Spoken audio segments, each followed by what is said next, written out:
News और अपना news में आप सभी का स्वागत है।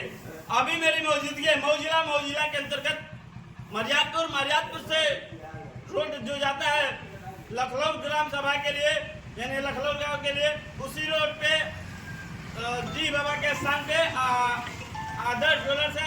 आदर्श ज्वेलर्स के दुकान पे आज जो है ताला पूरा गया है। मैं दिखाने का प्रयास करना चाहता पूरा, और देखिए इस समय शटर खुला हुआ है और शटर खोलकर चेक किया गया है कि सामान तो गायब नहीं है। मैं जानने का प्रयास करना चाहता हूँ।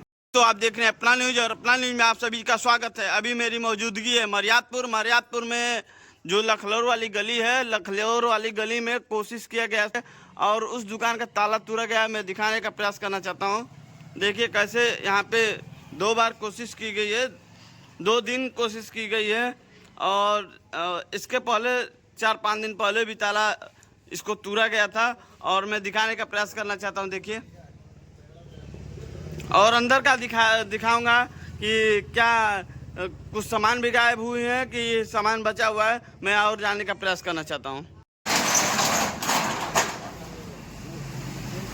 चल कुछ नहीं करो, ठीक है ना। तमाम लोग बैठे देख रहे हैं, उसमें कोई छोटा सा सामान ले लें तो आदमी कब सामान नहीं लेता है। जब देखता सीसीटीवी लगा है तो अपने आप आदमी चोरी नहीं करेगा, दिन में सतर्क रहेगा। आओ 11-12 बजे तक साथ